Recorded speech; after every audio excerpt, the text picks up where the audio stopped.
Good morning po muli sa ating lahat at sa gabing ito ay ituturo po naman natin kung paano po tayo bumili ng bagong package po ng Metaverse kung saan ay magagamit po natin ito sa crypto edition dahil malapit na pong magsimula yung ating pong crypto edition itong February 8 nga po kaya naghahanda na po tayo para po tayo ay magkaroon ng tinatawag na Meta Coins. Ayan.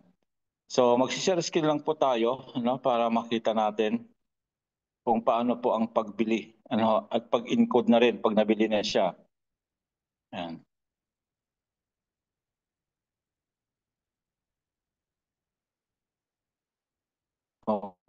Okay. Pero bago tayo pumunta po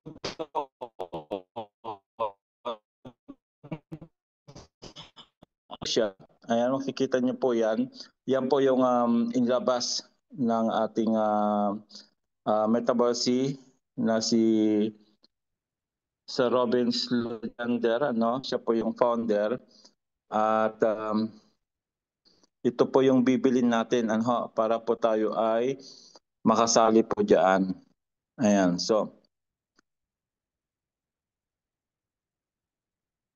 So ito po siya. Ayan, meron po tayong dalawang klase ng package, yung pong Pro package at saka yung tinatawag na Elite package.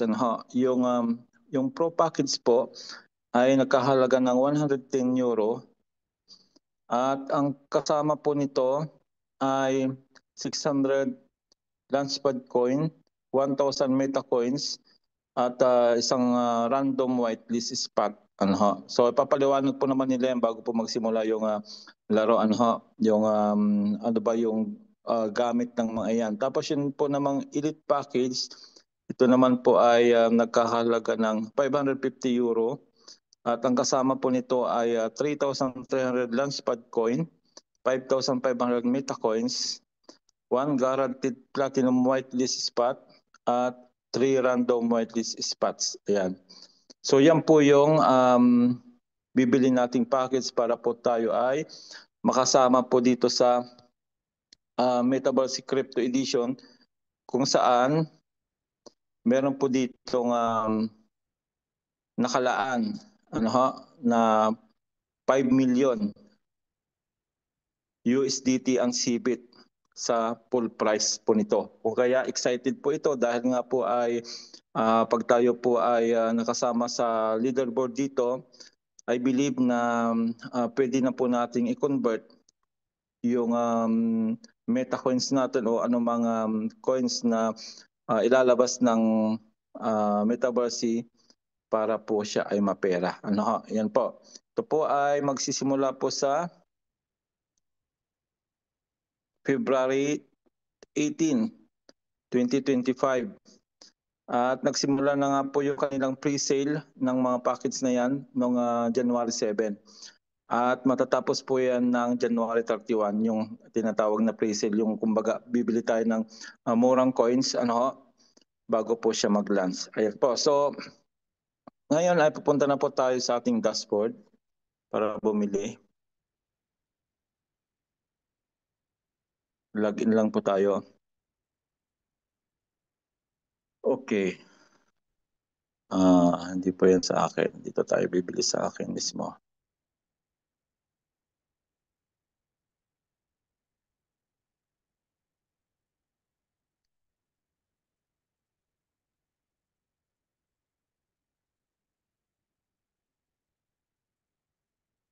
Ayan, so nandito na po tayo sa ating dashboard at pupunta lang po tayo dito sa tatlong bar sa taas. Then click po natin yung account sa baba. Then click gift code. Ayan, gift code. Okay, pag na-click nyo na po yan, dito po tayo pupunta. Dito po sa pangatlo, sa may packages sa pangalawa pala, Metaverse Crypto Edition. Yan. So diyan na po natin makikita yung Metaverse Pro at yung Metaverse Elite. At ang bibilin ko po dito ay itong Metaverse Pro package. Yan, dito muna tayo magsisimula habang inaaral po natin po yung laro. Pag kumita na siguro, tsaka tayo kukuha ng mas malaking package. Okay? Click po natin yung bilog para maging blue. Then buy crypto edition. So, ang ginagamit ko na po ngayon dito ay USDT TRC20 kasi nga po ay mas maliit po yung gas fee kasi dati po nung wala pa po yung USDT as a mode of payment, laging Bitcoin po yung ginagamit natin. Ano, kung kaya nung lumabas na po yung USDT, so sa USDT TRC20 na tayo bibili. Ayan, buy now.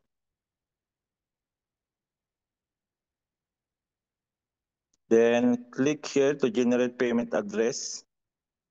So yan na po yung ating babayaran. Ano, 115.1604 plus 1 na USDT na gas fee. May gas fee po yan. 1 USDT lang ano, kaya mas mura. Then pupunta na po tayo doon sa Bybit. Yan, Bybit po yung Bitget po yung gagamitin natin kasi dito po tayo bumili kanina. An asset. Okay, withdraw.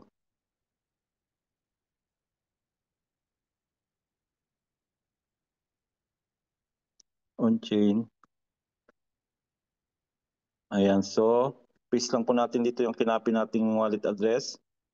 Then network po natin ay TRC20. Huwag po ninyong kakalimutan TRC20. Kung TRC20 yung clinic natin doon, dapat TRC20 rin po tayo magbabayad. Then withdrawal amount, lalagyan po natin ng 116.1604.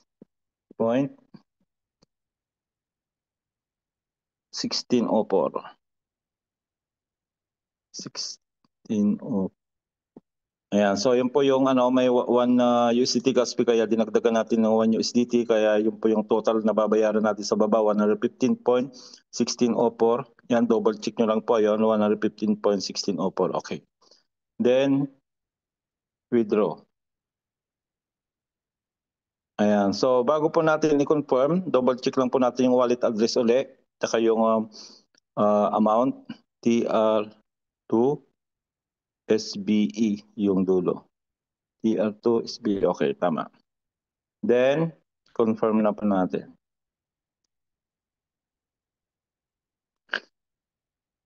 So, kukunin po natin yung authentication code sa email muna.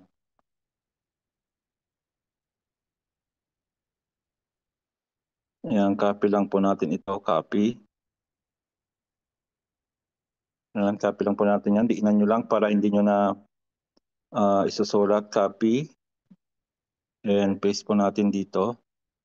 Okay, then Google Authenticator naman. Hindi nyo po yun nakikita yung Google Authenticator, hindi po yun pinapakita.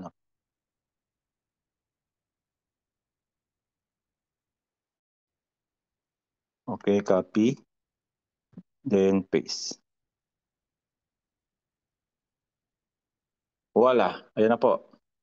Yan, okay. Screenshot lang natin para may copy tayo. So, tayo lang po natin. Ito mabilis lang po ito. Mga 5 to 10 minutes. Kaya balikan po natin after 5 minutes. Hopefully nandyan na siya.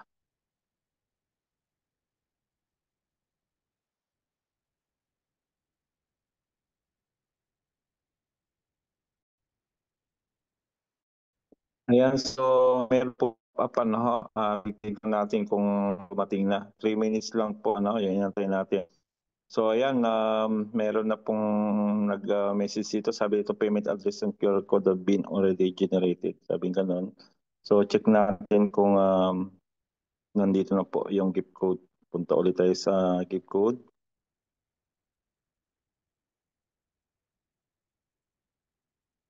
Okay, hanapin natin sa bandang baba na.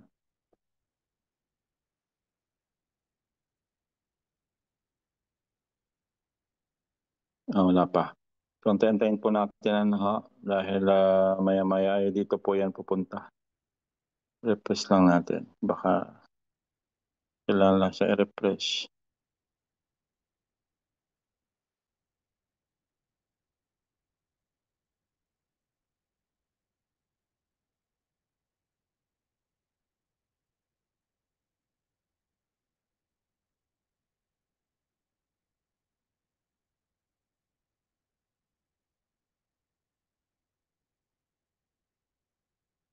Ayan. So ayan. So kailangan pa lang i-refresh yun. Nandito na po, dumating na po yung binili natin, At ang gagawin po naman natin dito ay ikakopy lang po natin. Click lang po natin yung kulay blue doon sa katabi ng arrow na pataas. Yan. Okay, nakapin na. Then pupunta po tayo dito sa Corbit.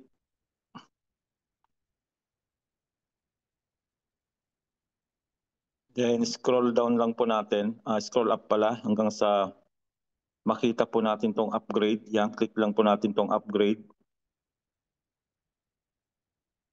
Then dito na po natin ipipaste. Okay, paste. Then lagyan lang po natin isang space para ma-verify po natin yung gift code. Ayan, so yan. I-redeem na po natin. Voila. Successful na po. Ayan. Okay, so gano'n lang po kasimple at aantayin lang po natin na dumating po doon sa Metaverse, pero sa ngayon wala pa po siguro bago po yung launching doon po ipapadala itong kasama po ng package sa binili natin na ito pong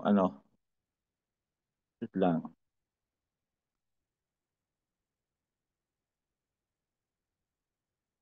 Ayan, ito po yung kasama. Ayan.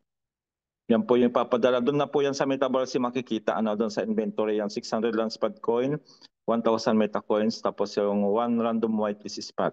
So ganun lang po ang pagbili. I hope nasundan natin para po sa mga gusto na makibahagi. Dito po nga po sa pamimigay na 5 million, 5 million USDT ang CBIT na ilalagay po sa prize pool. Kaya good luck po sa ating lahat. I hope na sa mga maglalaro ay makasama tayo sa leaderboard upang kumita tayo ng USDT o kaya CB. Yun lang po at until next tutorial video po ulit. Pag may mga bago pong update ay mag-update po muli tayo. Kaya stay tuned lang po dahil sa Thursday, January 16 ay magsisimula na po yung tinatawag nating claiming and staking ng ating Corbit naman po. At tuturo din po natin yon, mag-tutor din po tayo kung paano po mag-stake ng ating mga Corbit. So, see you on Thursday po. God bless.